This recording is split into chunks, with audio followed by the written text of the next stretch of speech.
Mindful eating ये क्या है, इसको जानने के लिए बने रहिए। आज का वीडियो माइंडफुल ईटिंग के लिए रहेगा और अभी हम शुरू करते हैं वीडियो।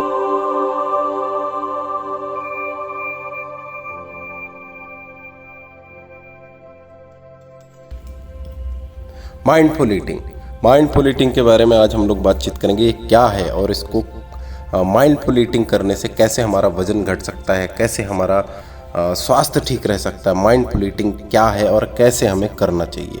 एक ऐसी टेक्निक जो नॉर्मल खाना खा के भी बिना डाइटिंग के वेट कम करेगा, नॉर्मल खाना कम खा के भी आपको ऊर्जा देगा, एनर्जी देगा ज़्यादा। तो ये है माइंडफुल ईटिंग टेक्निक।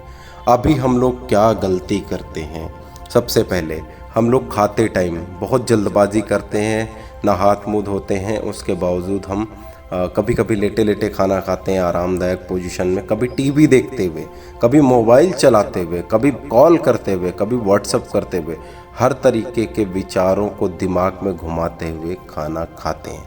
ये नेगेटिव कैसे है, इसके बारे में जानेंगे कि ये चीज़ें नेगेटिव कैसे हैं। क्योंकि हमारी जो बॉडी है उसके ऊर्जा का सिद्धांत है कि बॉडी के ऊपर जहाँ भी ज़रूरत पड़ती है हमारी ऊर्जा उसी तरफ बह जाती है। जैसे खाना पचाने की ज़रूरत है तो खाने पेट की तरफ सारी ऊर्जा बह जाएगी।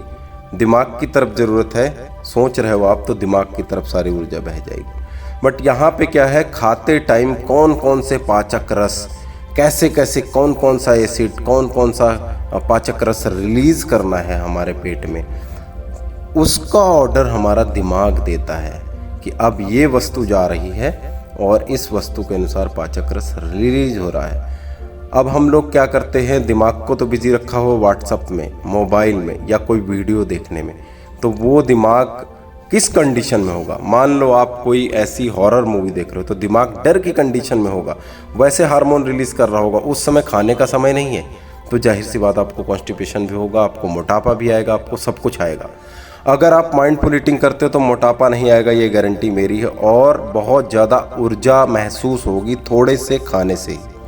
तो ये चीज़ समझे माइंडफुल ईटिंग कैसे काम करती है, आगे हम लोग इससे जानेंगे। इससे होता क्या है, जब हम एनर्जी के साथ खाते हैं, अच्छे तरीके से ध्यान दे के खाते हैं, एक एक निवाला खाते हैं, जब उसको मुंह में लेके जाते हैं, कोशिश कीजिए कांटा चम्मच छोड़ के हाथों से खाइए। जैसे हाथों से स्पर्श करते हैं, जब हाथों से खाने को स्पर्श करते हैं तो माइंड को या हमारे ब्रेन को सिग्नल जाता है और वो ब्रेन उसी हिसाब के पाचक रस रिलीज़ करता है। जब आप खाने की तरफ ध्यान देते हैं और उसमें महसूस करते हैं कि एक एक बाइट अमृत से भरी हुई है, पूरा टेस्ट लेके खाते हैं, वाह आनंद आ गया, ऐसा बोल के, ऐसा सोच के, विजुअलाइज करके अगर आप खाते हैं, वो खाना आपके पेट में 3 से 4 घंटे में पच जाएगा। ये गारंटी है मेरी।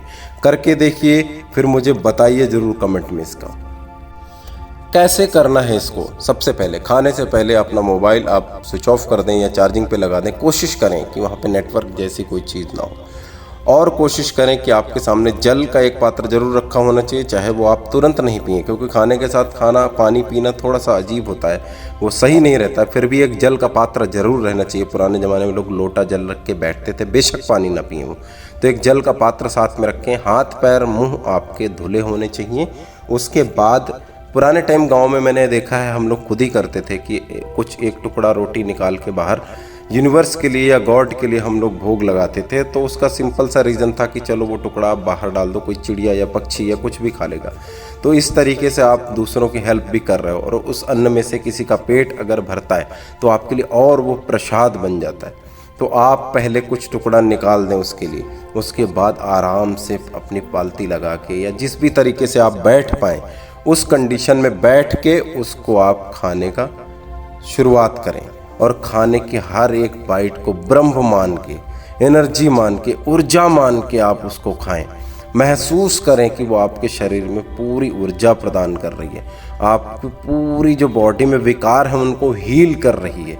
इस तरीके से अगर आप खाएंगे तो आपको ज़रूर लाभ मिलेगा। ये माइंडफुल ईटिंग है। इसके साथ थोड़ी सी जानकारी और, कोशिश करें कि बहुत ज़्यादा खाना या फ्रूट सब मिक्स करके ना खाएं, क्योंकि पाचक रस का संबंध में यहाँ पे आया है। इस संदर्भ में बोलना चाहूँगा कि पाचक रस अलग अलग टाइप के होते हैं। अगर आप फ्रूट खाते हो तो आपको 2-2.5 घंटे में पचने वाला पाचक रस निकल सकता है। अगर आप भारी खाना खाते हो तो हो सकता है 6-7 घंटे आपके पेट में रहे।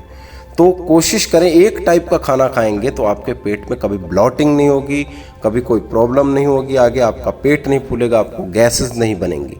इस तरह से खाना खाएं। दूसरी बात, खाना खाने में माइंडफुल ईटिंग में है तो आपको ईटिंग के सारे नियम बताएंगे। दूसरी बात यह है कि कोशिश करें कि उजाला रहते हुए खाएं, सूर्य निकलने के बाद और सूर्य ढलने से पहले। ये खाना खाने की टाइमिंग है। आप थोड़ा हैवी अगर खाना 6 बजे शाम को खा लेते हो तो आपको रात में भूख नहीं लगेगी। मेरे साथ भी ऐसा होता था, मैं रात को 12 बजे पहले खाया करता था, फिर अपना लाइफस्टाइल सुधारा। उस टाइम में मैं 6 बजे शाम को खाना खाने लगा। रात में भूख लगने की बात आई तो मैंने थोड़ा सा ड्राई फ्रूट्स वगैरह लेना शुरू कर दिए शाम को ही खाने के बाद, जिसकी वजह से पेट भरा रहा, रात को भूख नहीं लगी। और जब जब मुझे ज़रूरत पड़ी रात को मैंने पानी पिया।